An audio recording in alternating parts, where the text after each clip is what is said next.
Bienvenue sur le podcast Ensemble pour une médecine intégrative. Une nouvelle vision de la communauté veut émerger dans le monde. Ce podcast invite à la collaboration de différents professionnels pour la création d'un pont entre les approches scientifiques et holistiques, entre la médecine conventionnelle et les médecines douces, pour que nous puissions un jour réellement dire Ensemble pour une médecine intégrative. Bienvenue sur le podcast Ensemble pour une médecine intégrative. Aujourd'hui, je reçois Aline Flore-François, thérapeute en relation d'aide, coach holistique, enseignante et créatrice d'espaces d'expression. Aline, ou Aline Flore quand elle crée dans l'atelier, une humaine, une femme, une maman, une artiste plurielle, une guide en création. Une femme expérimentant pleinement la vie, elle est passionnée de l'humain et toutes ses facettes, amoureuse des mots, des couleurs, des reliefs, et elle est aussi mon amie. Aujourd'hui, on va aborder le passionnant sujet de l'intelligence émotionnelle du corps à travers son histoire, à travers une histoire personnelle la concernant et en lien avec le système digestif. Je veux quand même nommer, juste avant qu'on commence cette superbe entrevue, Aline travaille aussi au sein de l'école, du Centre de formation et santé holistique Satnam. Elle est thérapeute à l'école, enseignante, et donc elle connaît très bien les notions de l'intelligence émotionnelle du corps. Mais aujourd'hui, elle va vraiment venir en parler d'un point de vue personnel, là où elle a été elle-même sa propre thérapeute et la cliente en même temps. Donc, bienvenue, Aline. Allô, Steph. Très contente que tu aies accepté, en fait, l'invitation. Ben oui, mais merci beaucoup. Je suis vraiment contente d'être là. C'est important parce qu'on n'en parle pas assez de ces médecines complémentaires. Puis, je crois que plus on va oser partager des expériences personnelles sur ces sujets-là, plus les gens vont avoir une certaine curiosité ou de l'ouverture à apprendre là-dessus. Donc, merci parce que ça demande quand même de l'humilité de s'ouvrir sur sa vie. Oui, mais je suis habituée depuis le temps, ça va. Mais ça me fait vraiment plaisir. Je pense que quand on nomme les choses sans filtre, ça aide à aller beaucoup plus loin et ça permet de faire des rebondissements pour ceux qui en ont besoin, en fait. Et pour moi, si mon histoire peut aider quelqu'un, c'est parfait. Super.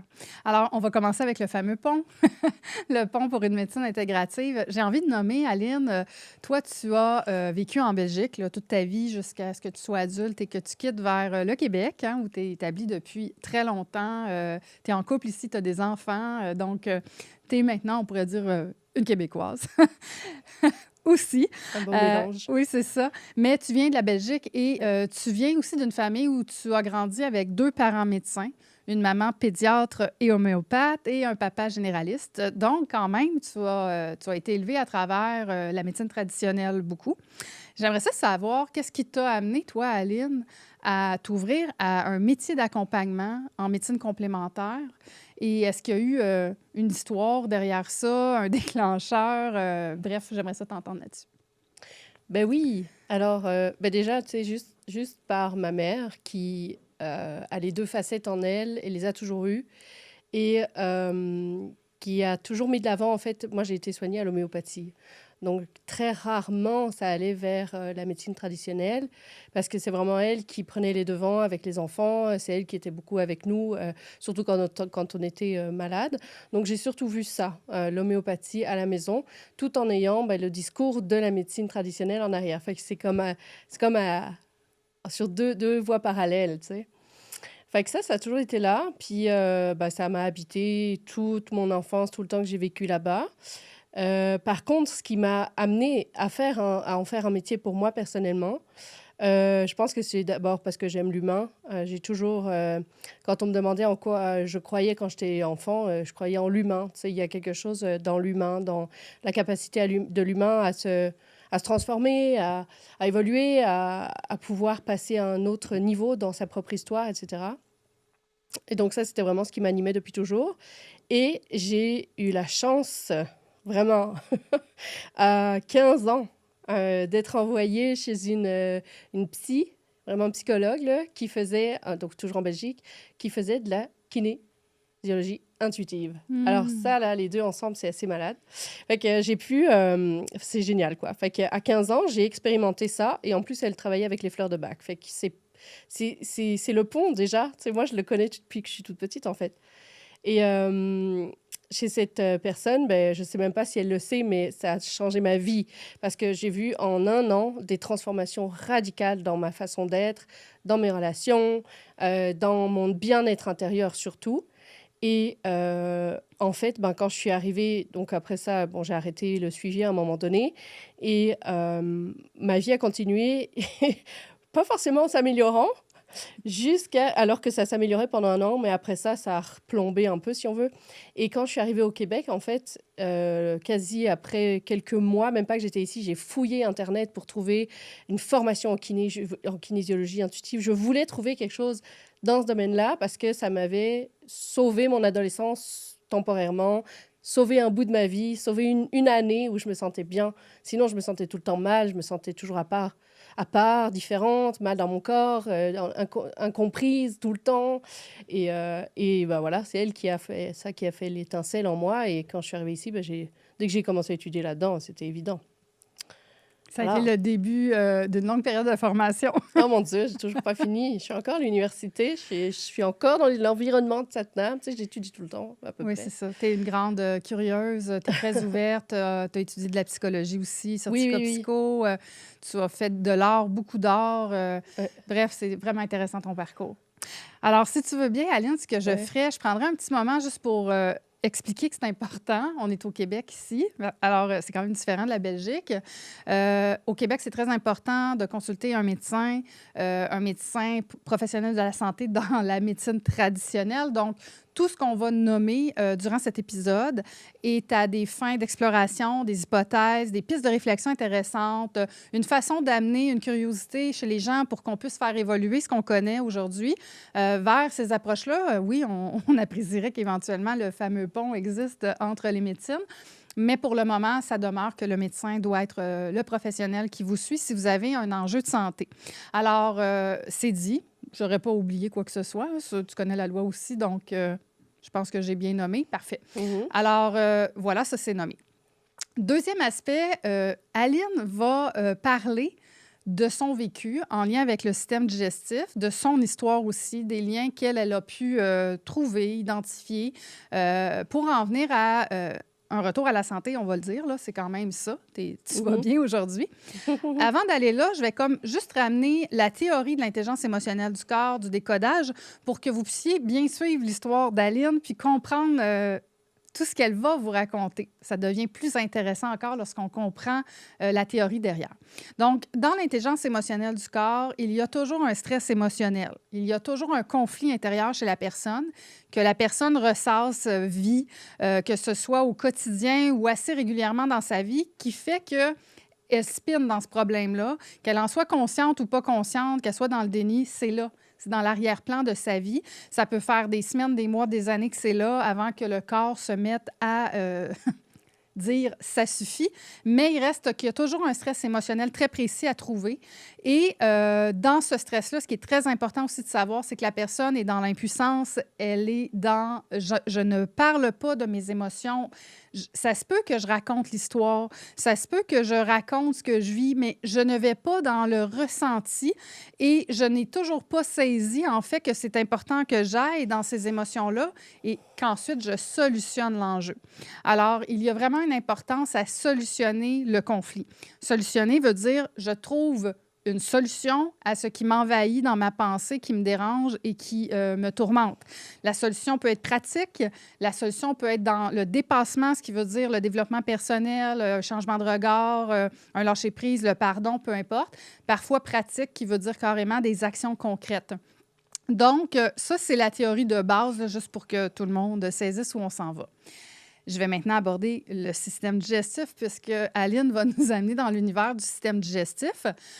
Pour tout le monde qui a un enjeu du système digestif, dans cette théorie-là, il est amené que la personne vit une situation qu'elle ne peut pas digérer.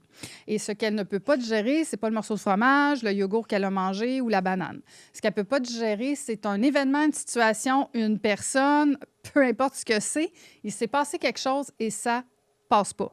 Et c'est ça les mots souvent que les personnes vont employer. Je peux pas digérer ça, je peux pas accepter ça, je peux pas tolérer ça, ça passe pas.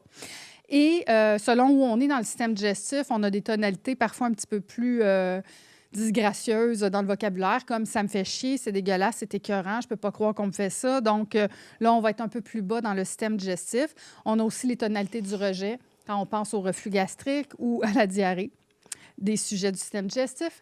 Bref, en gros, j'essaie de faire court parce que je veux pas prendre le plancher. Je veux qu'Aline ait en masse de temps pour raconter son histoire. Mais c'est ça les enjeux.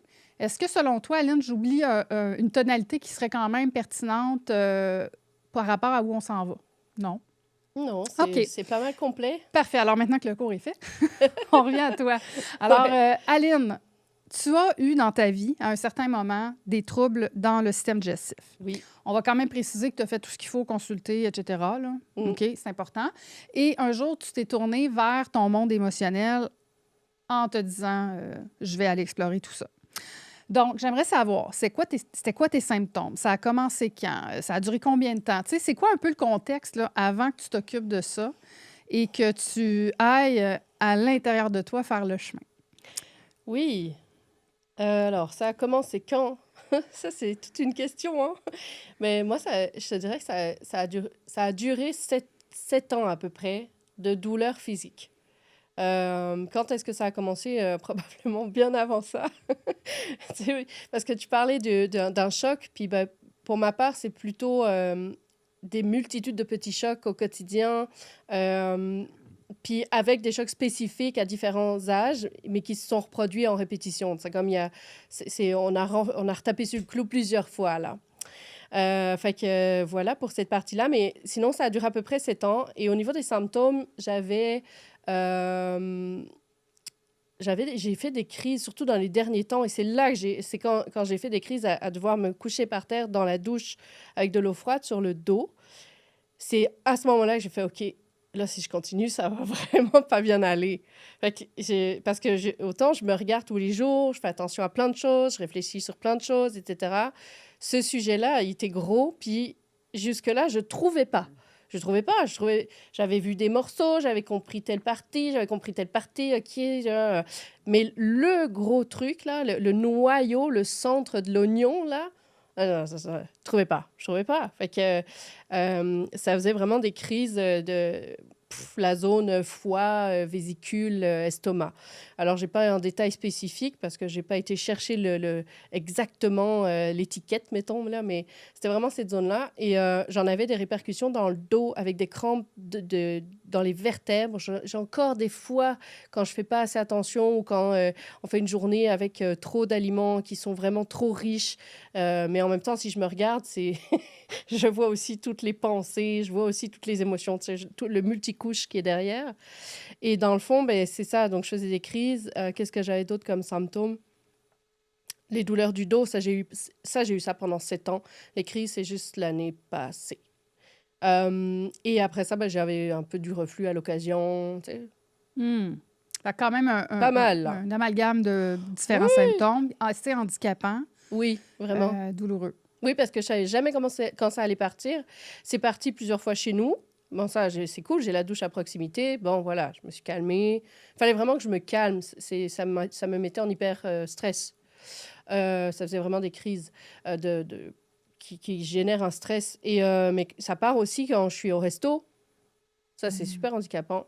Donc, où je suis une fois allée manger avec la belle gang de Satnam, puis c'est parti un soir, mais je l'ai géré parce que là, j'avais compris ce qui était derrière, beaucoup plus, fait que j'ai pu l'apaiser, mais vraiment handicapant, oui. Juste avant qu'on aille dans, justement, le sujet de l'intelligence émotionnelle du corps, avais-tu tenté d'enlever certains aliments, de changer des routines sur ce plan-là? Avais-tu fait des choses un petit peu plus terre à terre et pas dans le domaine émotionnel? Ben, j'ai fait quelques trucs. Mais je me suis pas rendue à faire des évictions totales de certaines affaires. J'ai testé, parce que j'aime beaucoup faire ça dans la vie, tester les trucs, OK? Si j'enlève le chocolat pendant 3 semaines, ça fait quoi? Si j'enlève le sucre pendant 2 semaines, ça fait quoi? Si je bois de la chlorophylle pendant 3 semaines, ça fait quoi? J'ai fait un peu des trucs comme ça. J'ai vu des fois des améliorations, mais dès que j'arrêtais, parce que je me mettais dans un mode... Bon, c'est une expérience, fait que temporairement, je vais faire ça, tester, voir ce que ça fait pas, etc. Mais à un moment donné, ça devient handicapant de l'autre côté. je peux plus manger de sucre, je peux plus manger de chocolat, je peux plus manger, je sais pas moi, de n'importe quoi d'autre. Puis il faut toujours mon eau à la chlorophylle. Puis c'est handicapant de ce côté-là. Fait que moi, ça m'intéresse pas. Oui, toi, tu n'avais pas envie de ça Non. parce que c'est quand même une avenue que certains Ouais. vont prendre, de dire, ben, je vais identifier Ouais, l'aliment ouais, problématique, je l'enlève. Mais toi, c'était pas une possibilité pour toi. C'était pas une option, c'est pas ce qui te rendait heureuse. Non, puis j'ai testé beaucoup d'affaires. J'ai arrêté le café, j'ai arrêté le lait de vache pendant un bout. Tu sais, puis finalement, après ça, c'était pas le lait, c'était pas le café, mais c'était pas non plus... J'ai pas trouvé exactement. Il y avait pas un aliment. J'aurais pas pu dire, ah, c'est sûr, c'est ça. Oui. C'était multifacteur, j'ai envie de dire. Si c'était trop les sucres, trop les gras, bon, en tout cas, j'ai D'accord. tout testé. Fait qu'à un moment donné, tu as fait, moi, je vais aller Oh. dans mon monde émotionnel. Et qu'as-tu trouvé? Oui, c'est ça. Quand la solution pratique n'était pas possible pour moi, j'ai été chercher. Alors, j'ai trouvé beaucoup de choses. J'ai trouvé le terrain dans lequel mes ressentis naturels arrivent tout le temps. Donc, mes propres bobos personnels sont souvent dans « ça, je peux pas accepter ça ». Puis ça rejoint ce que tu disais tout à l'heure. Je peux pas accepter ça. Fait que ça passe pas, c'est pas possible. Ça me reste sur l'estomac, c'est sûr. Donc, ce que tu es en train de dire, c'est que toi, ta lunette à toi, dans Oui, tes j'ai souvent perceptions, quand il se passe des événements dans ta vie, c'est souvent ça qui va s'activer, le « ça passe pas », alors que quelqu'un d'autre dirait « ah, c'est injuste », quelqu'un d'autre dirait « ah, ça, c'est inacceptable » ou moi, toi, c'est le « pas. ça passe pas ». OK. Et des choses spécifiques. Et c'est toujours en lien avec les enfants, la violence, les femmes aussi, la violence partout, là, la violence. Ça, c'est quelque chose qui me... Qui te fait réagir. Ouf, c'est... Ouais, encore maintenant. Et tout ce qui est violence, tout ce qui est aussi posture d'autorité qui abuse facilement. Donc, on parle autant de leaders dans le monde que... je regarde pas les nouvelles en ce moment, sinon je vais pas bien, là. Tu sais, je pourrais me refaire une crise d'estomac, là, tu vois. Fait que là, je vais pas là-dedans. Ça peut être autant les leaders dans le monde, ça peut être des professeurs que j'ai eus qui avaient une posture malsaine, c'est des parents aussi, parfois. Puis dans mon histoire à moi, mon vécu, ma façon de ressentir l'éducation de mes parents était tout le temps en mode, je me sentais écrasée, je me sentais pas respectée dans mes besoins à moi. Puis ça remonte toute petite, là. À force d'avoir fait tout le chemin, je remonte le plus loin que je remonte, selon les histoires qu'on m'a racontées aussi, mais dans mon ressenti, c'est presque comme des vagues, comment je pourrais dire, ressentis très, très, très diffus de formes d'abus, mais pas des abus physiques. On n'est pas dans un abus de l'ordre de l'inceste ou des trucs comme ça. J'ai pas ça dans mon histoire, mais c'est des abus plutôt émotionnels, en fait. Il faut faire les choses de telle manière, puis pas comme l'enfant veut. Il faut faire, en fait, beaucoup de rigidité dans les règles, très strictes, beaucoup de performance aussi. Fait que moi, j'ai grandi dans un milieu qui mettait ça de l'avant. Je suis tout à fait consciente, mes parents faisaient de leur mieux et tout, là. Le truc, c'est que moi, je le vivais dans une hypersensibilité là-dedans. Et ce qui passe pas, le « ça passe pas », c'était l'autorité avec forme d'abus dedans. Et le mot parfois est gros, là. Je sais que, comme, par exemple, quand j'ai des clients qui me parlent de leur histoire, puis que je mets ce mot-là, parfois, tu sais, on discute, on apporte, etc. Et puis, on parle du mot « abus », ça fait parfois comme « wow, abus ». Ben oui, mais sur la partie vraiment émotionnelle, la partie... C'est tellement facile en tant que parent. Maintenant que j'ai des enfants, je vois comment c'est facile presque de les utiliser, en fait, ou de leur faire, ou de ne pas leur dire. Tu sais, c'est facile de prendre cette posture qui est naturellement dans une codépendance de l'enfant versus le parent. Donc, pour moi, le « ça passe pas », c'est... Quand tu es un parent, fais ton ménage. Sinon, ça passe pas. Oui. C'est vraiment là que je le vis. Puis quand tu dis « fais ton ménage », pour ceux qui ne sont pas dans le milieu de l'accompagnement, « fais ton ménage », ça veut dire « travaille sur toi ». Oui. Nettoie tes bébites, tes problèmes, puis développe-toi sur le plan personnel, au niveau de la psychologie humaine, pour être en mesure d'accompagner au mieux ton enfant. C'est un peu ça le message du ménage. C'est ça. Okay, c'est bon. Va te regarder dans le miroir, quoi. Et c'est trop facile... En fait, parce que j'ai grandi, je suis retournée il n'y a pas longtemps en Europe, et puis j'ai parlé avec plein de gens qui viennent de là. Le jugement est plus facile là-bas. Il y en a vraiment beaucoup plus. Oui, c'est culturel, en fait. Oh, mon Dieu. Oui. Fait que j'ai grandi là-dedans aussi. Puis ça passe pas non plus. Et donc, et j'en fais moi aussi probablement des fois, c'est sûr, tu sais, on est, on est humain. Mais j'essaie quand même de travailler à ça, à pas avoir le jugement facile, à pas pointer du doigt facilement. Donc, à travailler mon leadership, mon autorité. Et c'est ce qui m'a fait réagir si fort dans ma famille. C'était des règles assez strictes. Ils pourraient me dire qu'ils m'ont laissé plein de liberté. Oui, j'avais plein de liberté. Mais en même temps, dans d'autres moments, pas du tout. Et sur certains points, vraiment pas, comme les notes scolaires. C'était pour moi un poids très lourd à porter. Puis là, je parle de poids. Puis le poids, je le sentais vraiment, le poids sur l'estomac, le poids dans le digestif, quoi, comme c'est lourd. Et le poids m'amène à ce que j'ai vraiment compris. Et là où j'ai fait un switch, c'est une fois d'ailleurs quand je suis allée te voir. Je suis allée te voir quelques fois en dehors de l'équipe, là. Et puis, les switches que j'ai faits, c'est quand j'ai compris, en fait, que je m'étais mis dans une posture où je m'auto-empoisonnais parce que j'acceptais ce qui passe pas, je l'acceptais encore. Donc, c'est comme si j'acceptais encore la posture du parent avec une forme d'abus sur moi, mais moi qui suis adulte. Oui, maintenant. C'est plus possible, ça, là. C'est comme... En fait, je refusais de grandir parce que comme c'est la posture de l'enfant qui a pris l'habitude, là, c'était assez évident qu'en tant qu'adulte, je restais dans l'habitude de l'enfant qui reçoit la règle et doit la digérer. Et moi, ça passait pas.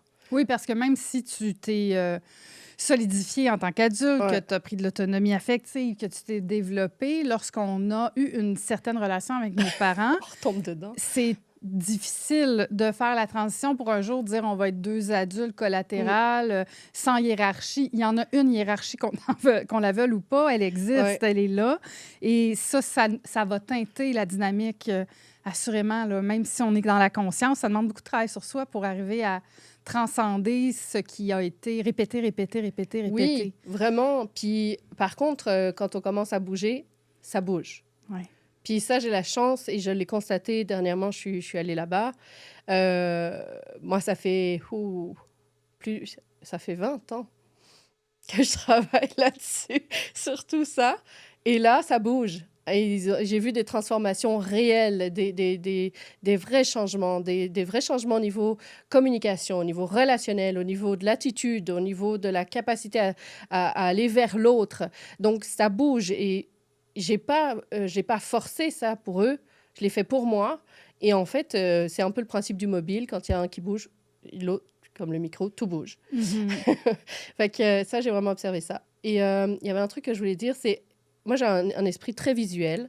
Et à un moment donné, j'ai eu une image tellement puissante qui m'a permis de comprendre. Et je parlais tout à l'heure de la posture de l'enfant qu'on reprend et qu'on conserve, en fait, face à d'autres postures d'autorité qu'on pourrait rencontrer. Et moi, ce qui m'a choquée, ce qui m'a réveillée, en fait, et qui m'a permis de lâcher le truc aussi, c'est que tout d'un coup, je me suis vue.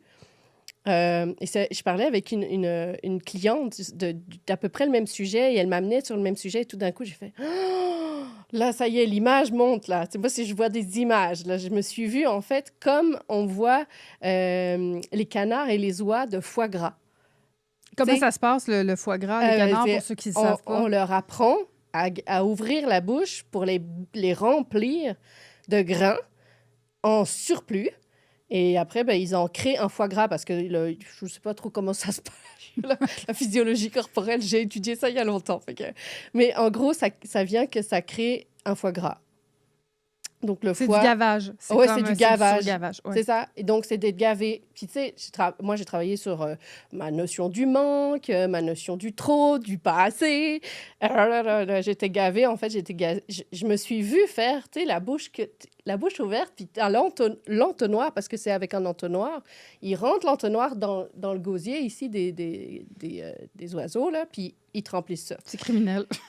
Ouais. Moi qui aime les animaux, je t'écoute, je fais « Oh my God! » Mais oui. Fait que là, tu sais, c'est ça. Fait que là, je me suis vue, j'ai fait comme « Ah, mon Dieu, mais je suis comme un canard ou comme une oie, mettons, qu'on est en train de gaver de cochonneries, de ce que j'ai pas de besoin, de tous les jugements que ça passe plus, toute la nourriture que moi, j'ingère trop de la même façon. Tu sais, après, on pourrait ouvrir sur plein d'affaires, là. Le sujet du poids, on pourrait aller loin. Mais fait que je me voyais, là, tu sais, je me gavais de toutes sortes de poisons, des choses que je voulais plus entendre, des choses que je voulais plus manger. ça va dans toutes les sphères.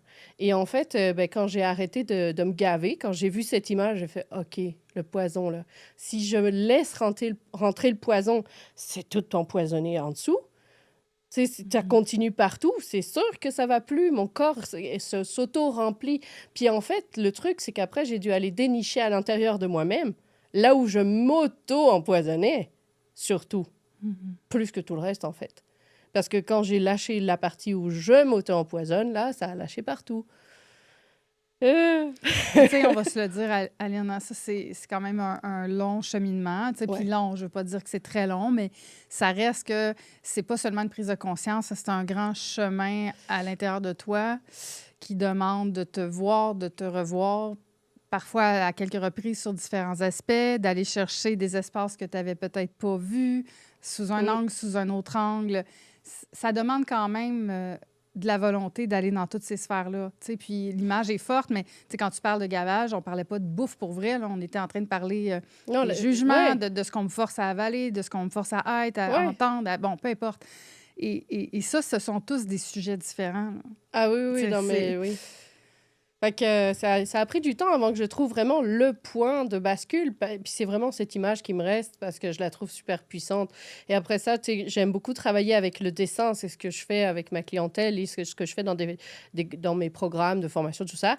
C'est vraiment à partir du dessin, en fait, dépose ce qui se passe en toi sur du dessin ou dépose ce qui se passe en toi dans l'image. Et l'image raconte toute seule. Donc, tu as juste à lire l'image. Et ça, c'est génial parce que c'est d'une clarté, c'est limpide. Là, tout d'un coup, tu te dis, « Ah, j'ai tout compris. » Et ça lâche après, c'est ça qui est merveilleux. Et toi, ça l'a lâché. Ça a lâché, Et ouais. tu as retrouvé une santé et Ah ben, un oui. état de bien-être dans ton corps. Le dos, tu sais, j'ai fait 2-3 autres petits trucs. J'ai fait du massage un peu plus régulièrement. Puis ça fait partie des grands besoins. Tu sais, quand je parlais de la posture de l'enfant se laisse finalement abuser, puis que j'ai trimballé ça toute ma vie avec moi, il y avait aussi le fait de ne pas reconnaître mes besoins à moi. Le besoin d'être touché, le besoin de repos, le besoin de bien-être. Et donc, quand j'ai commencé à plus le reconnaître, ça aussi, ça a aidé dans le chemin. Donc, aller me faire masser à peu près une fois par mois, ça fait partie de ce qui a aidé. Parce que je me faisais masser la vertèbre en question, la zone des vertèbres qui faisait mal. Puis ça a fait relâcher beaucoup de choses. Ça a fait relâcher le propre abus que je me faisais de moi-même de ne pas répondre à mes besoins. Tu sais, comme la posture apprise, je l'ai comme travaillé sur plusieurs façons. Et au niveau alimentaire, j'ai testé plusieurs trucs. Fait que j'ai finalement, à un moment donné, apaisé plusieurs choses. Et la réponse est arrivée sous la forme de cette image. Puis depuis, ça m'arrive encore des fois quand je fais des abus. Oui, c'est ça. Puis j'ai envie de quand même faire un petit clin d'œil ici à la fameuse vertèbre parce que tu avais mal au dos aussi. Ouais, Et ouais. le dos, c'est le système ostéo-articulaire. Et dans les vertèbres, on a des tonalités très spécifiques pour chaque vertèbre, mais le dos, la colonne vertébrale, c'est quand même notre structure. C'est ce qui nous permet de se tenir droit debout en soi, dans notre solidité intérieure, dans notre alignement. Et notre alignement, c'est pas les attentes des parents, les attentes de la société, ce qu'on veut de nous. C'est notre propre direction, l'alignement à nos valeurs, ce qui va donner du sens à notre vie, notre direction. Alors, ça fait aussi du sens avec ce que tu racontes, qui est que tu as fait un travail d'alignement de qui tu es toi, au-delà des attentes, au-delà d'un paquet de choses, et de retrouver ton autonomie complète et de voir ce que toi-même tu allais mettre dans ta vie, ce que tu allais en faire. Puis ton dos, comme le système digestif, dans ton cas, c'est quand même assez relié. Là. Tout va ensemble, puis tu vois, juste en parle, puis ça me fait allumer encore plus loin ce que j'avais déjà vu. Mais c'est vraiment au niveau... Puis c'est familial aussi, donc on pourrait ouvrir sur toute l'histoire familiale aussi, si tu veux.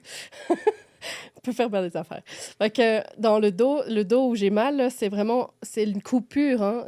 Parfois, ça revient un peu, c'est une détention ou quoi, mais c'est vraiment comme si mon dos était coupé au niveau juste ici, là. Mm-hmm. Vraiment en arrière du cœur, en fait, aussi. Puis j'avais mal au cœur, là.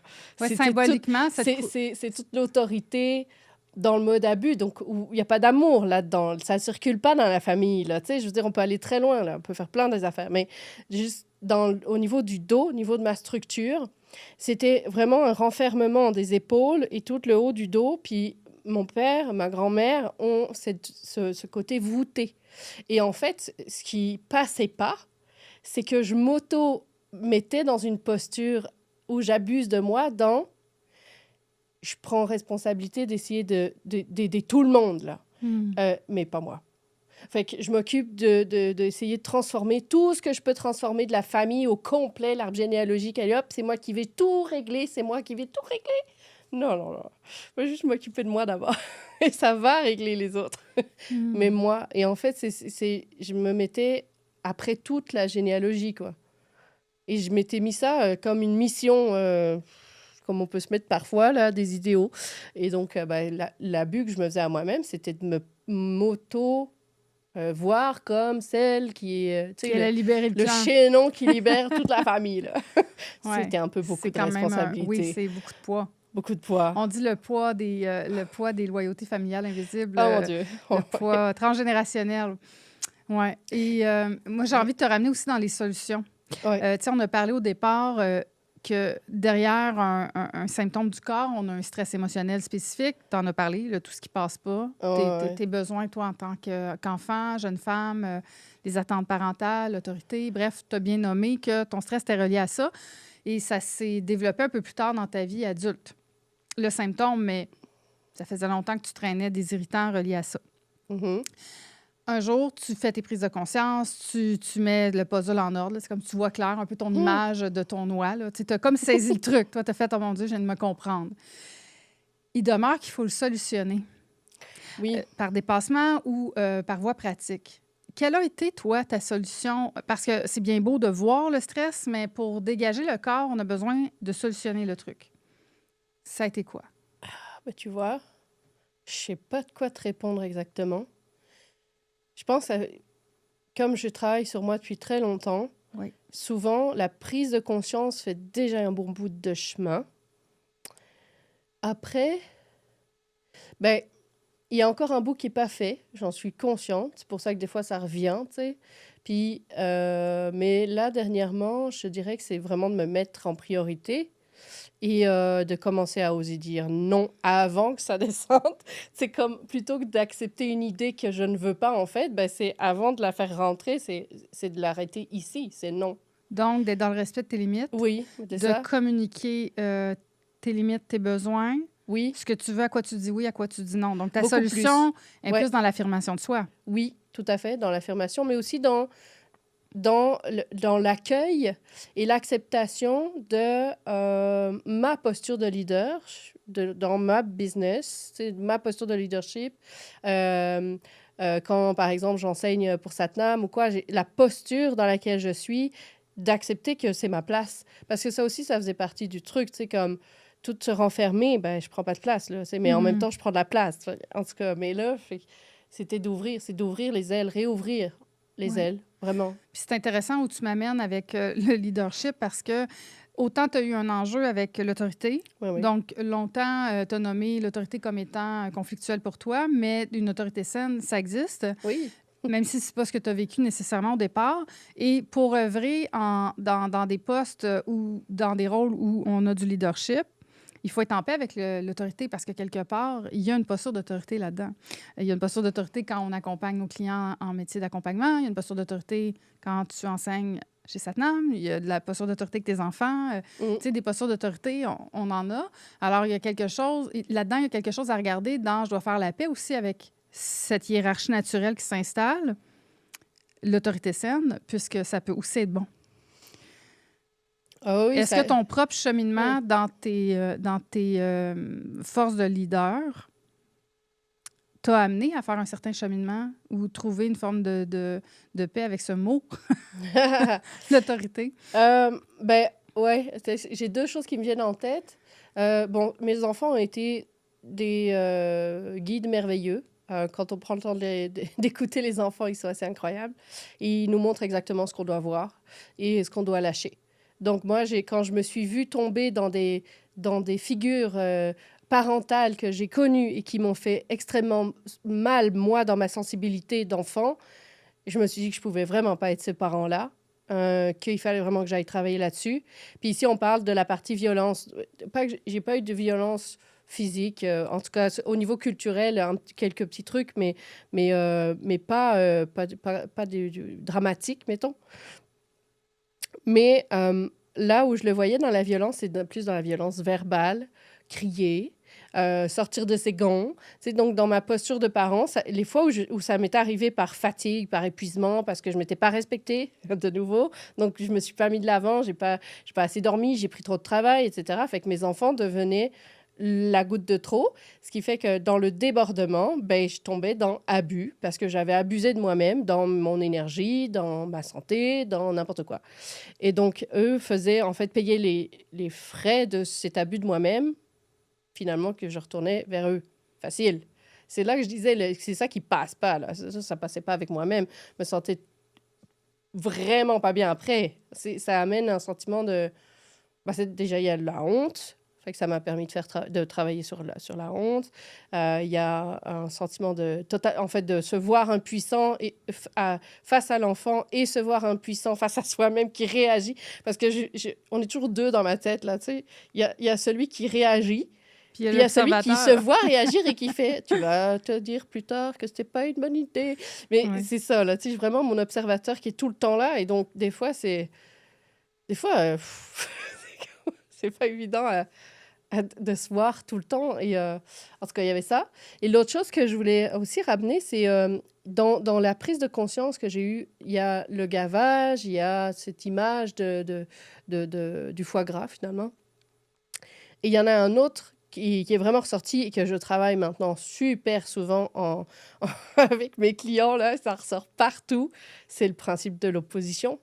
C'est partout. Je l'ai vraiment, et je l'ai aussi vu en image. Donc, c'est vraiment dans le principe, je l'ai vu sous la forme de la rivière, en fait. C'est vraiment le principe du barrage de Castor, là. Tu mets un beau gros barrage et donc tu passes ton temps à résister dans le flot de la vie. Fait qu'au lieu de vivre, ben non, tu résistes en opposition.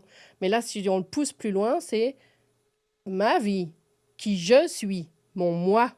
Et donc, moi, ce que je vois vraiment, c'est ce flot qui arrive. Et donc, ce barrage, et ça refoule, et ça refoule, et ça refoule. Ça refoule dans l'estomac aussi, ça refoule partout. Donc, ça refoule parce que je me permets juste pas d'être moi. Mm-hmm. As-tu un exemple concret pour ceux qui nous écoutent de ça? Une histoire, un élément précis de je refoule, je résiste, je fais barrage à ça. Est-ce qu'il y a quelque chose qui te viendrait, un exemple? Sur le qui je suis, maintenant. Oui, mettons. par exemple. Ou... Au niveau de l'opposition, oui, j'en ai plusieurs. C'est sûr. Au niveau de l'opposition, je le voyais vraiment quand j'ai quitté la Belgique, je suis pas partie pour rien. J'étais pas bien du tout. J'avais les valises remplies de cochonneries de tout ce que j'avais pu vivre et comment je l'avais, moi, vécu dans une grande sensibilité. Et le mot qui allait le mieux, qui me collait le mieux, c'était « je me sentais incomprise ». Mais alors là, c'est hallucinant, mais je me comprenais pas moi-même. Et voilà, fait que je suis partie avec ça. Et quand je suis partie, l'opposition, je me perdais là dans mon truc. C'est pas grave.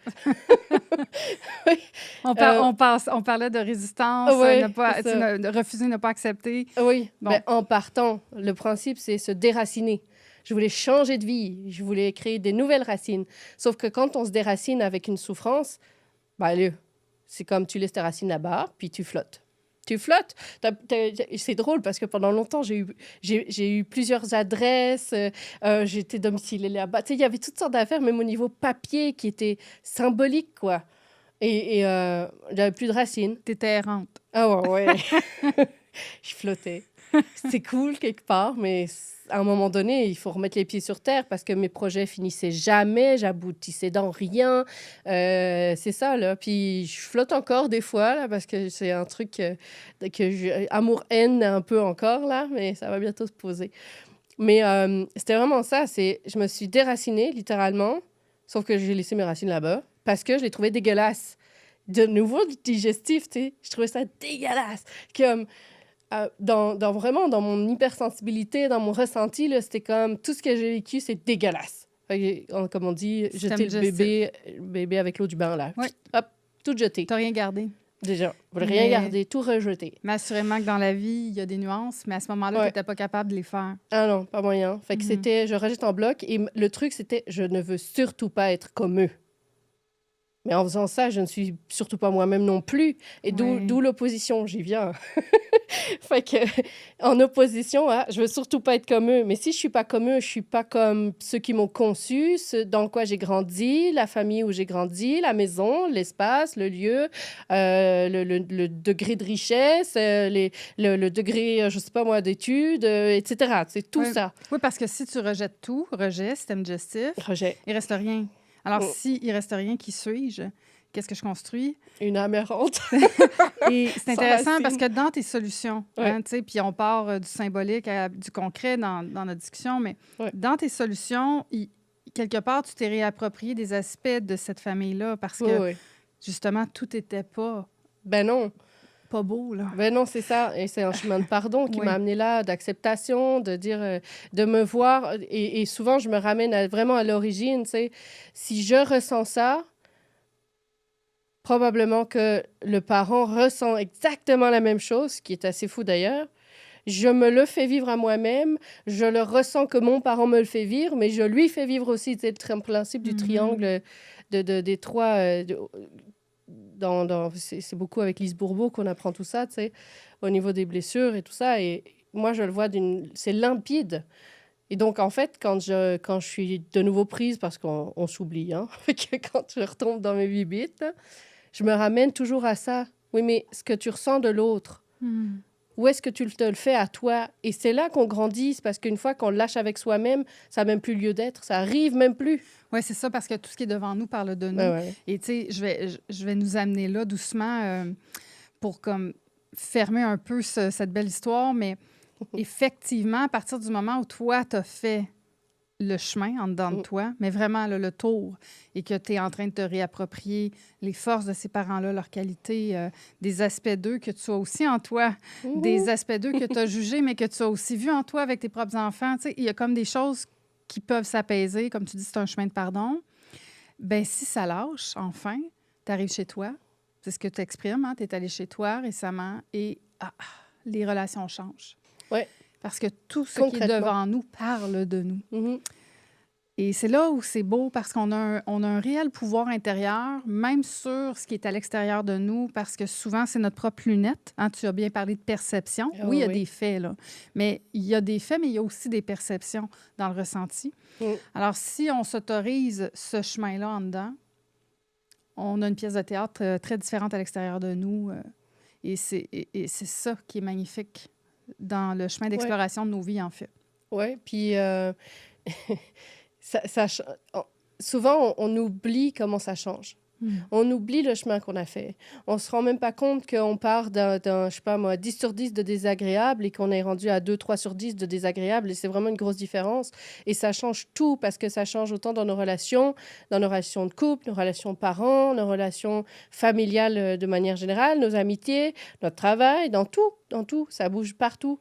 Puis au niveau des racines, tu sais, je veux juste ramener là-dessus sur moi, mes racines, elles ont encore besoin d'être encore plus vraiment déposées. Et cet été, c'est ce que j'ai choisi de faire. Et là, c'est vraiment en conscience. J'ai mis un horaire super léger au niveau de ma clientèle pour me donner à peu près 5 jours par semaine, donc 5 jours sur 7 à peu près, pour développer mon projet, que ça fait 3 ans qu'il est sur la tablette de mon truc, que je l'ai déjà réfléchi 40 fois, et qui est vraiment un projet on revient aux repères, on revient aux racines, on revient à l'essentiel, on fait la paix avec tout ça. Et puis, on peut enfin être soi, parce que un soul ne peut devenir qu'un soul, un être ne peut être qu'un être. Et c'est pareil, Aline peut être juste Aline, mais si je refuse mes racines, je ne serai jamais moi non plus. Exact. Et donc, ma quête identitaire, je pense qu'elle aboutit, là. C'est beau. Aline, avant qu'on s'arrête ici, est-ce que tu aurais un message? Y a-t-il autre chose que tu aimerais ajouter aux gens qui vont entendre cet épisode-là? Quelque chose que tu aimerais déposer? C'est de se donner le droit d'aller fouiller et d'oser regarder le miroir, parce que parfois, c'est trop facile de juste pointer l'extérieur. Et en fait, ça demande beaucoup d'amour de soi, finalement, de faire ce premier pas, d'aller s'auto-confronter, en fait, face au miroir, de faire où est-ce que ça coince? Chez moi. Et après, ben, c'est tellement... Ce qu'on en retire comme bien-être au quotidien, c'est tellement grand. La liberté qui se permet, tout. J'en ai même trop à dire, Steph. Oui. Je me gère, là. Merci beaucoup, Aline. S'il y a des gens qui seraient intéressés par tes services, oui. Tu offres de l'accompagnement individuel, oui. Tu offres des formations en groupe, oui. Tu pratiques l'art aussi et tu as certains ateliers d'art, des cartes oracles. Bref, il y a plein de belles choses là, dans ton univers. Vaste et multiple. Tu fais de l'accompagnement pour des entrepreneurs. Bref, plein de belles choses. Donc, moi, ce que je ferais, c'est que j'inviterais les gens qui ont apprécié l'énergie d'Aline, qui se reconnaissent dans son histoire, qui auraient peut-être besoin ou envie de son accompagnement. Vous pourrez aller voir en dessous de cette vidéo, il y a un descriptif avec tous les liens vers ses univers, son site Internet et tout ça. Et puis, si jamais vous avez apprécié cet épisode, que ça vous a parlé, que vous pensez que ça peut servir à quelqu'un d'autre, n'hésitez pas à le partager, faites-le circuler. On ne sait jamais qui a besoin d'entendre ce message.